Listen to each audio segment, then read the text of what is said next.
मेरे प्यारे देशवासियों, जन भागीदारी की शक्ति से बड़े बड़े संकटों का मुकाबला किया जा सकता है। मैं आपको एक ऑडियो सुनाता हूं। इस ऑडियो में आपको उस संकट की भयावहता का अंदाजा लगेगा। वो संकट कितना बड़ा था, पहले वो सुनिए, समझिए। आखिर ये जो जुल्म हुआ 2 साल तक, जुल्म तो 5-7 साल से शुरू हो गया था, मगर वो शिखर पर पहुंच गया है 2 साल में, जब इमरजेंसी लोगों पर ठोक दी और अमानुषी बर्ताव लोगों के साथ किया गया।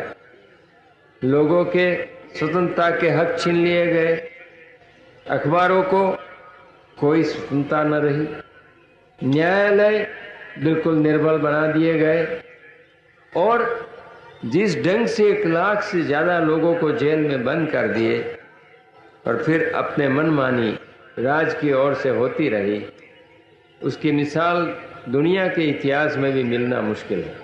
साथियों, ये आवाज देश के पूर्व प्रधानमंत्री श्रीमान मोरारजी भाई देसाई की है।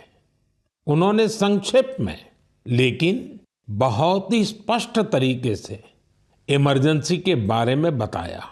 आप कल्पना कर सकते हैं वो दौर कैसा था।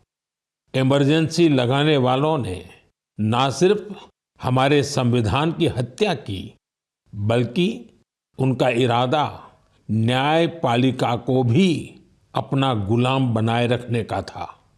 इस दौरान लोगों को बड़े पैमाने पर प्रताड़ित किया गया था।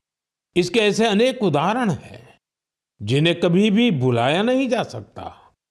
जॉर्ज फर्नांडिस साहब को जंजीरों में बांधा गया था। अनेक लोगों को कठोर यातनाएं दी गई। मिसा के तहत किसी को भी ऐसे ही गिरफ्तार कर लिया जाता था। स्टूडेंट्स को भी परेशान किया गया। अभिव्यक्ति की आजादी का भी गला घोंट दिया गया। साथियों, उस दौर में जो हजारों लोग गिरफ्तार किए गए, उन पर ऐसे ही अमानवीय अत्याचार हुए। लेकिन ये भारत की जनता का सामर्थ्य है कि वो झुकी नहीं, टूटी नहीं और लोकतंत्र के साथ कोई समझौता उसने स्वीकार नहीं किया। आखिरकार जनता जनार्दन की जीत हुई। आपातकाल हटा लिया गया और आपातकाल थोपने वाले हार गए। बाबू जगजीवन राम जी ने इस बारे में बहुत ही सशक्त तरीके से अपनी बातें रखी थी। बहनों और भाइयों, पिछला चुनाव नहीं था, भारत की जनता का एक महान अभियान था। उस समय के परिस्थितियों को बदल देने का, तानाशाही के धारा को मोड़ देने का और भारत में प्रजातंत्र की बुनियाद को मजबूत कर देने का। अटल जी ने भी तब अपने ही अंदाज में जो कुछ कहा था, वो भी हमें जरूर सुनना चाहिए।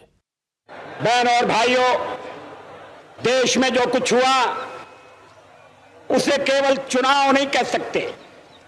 एक शांतिपूर्ण क्रांति हुई है।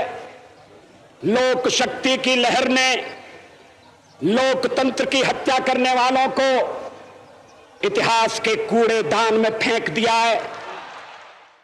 साथियों, देश पर इमरजेंसी थोपे जाने के 50 वर्ष कुछ दिन पहले ही पूरे हुए हैं। हम देशवासियों ने संविधान हत्या दिवस मनाया है। हमें हमेशा उन सभी लोगों को याद करना चाहिए जिन्होंने इमरजेंसी का डटकर मुकाबला किया था। इससे हमें अपने संविधान को सशक्त बनाए रखने के लिए निरंतर सजग रहने की प्रेरणा मिलती है।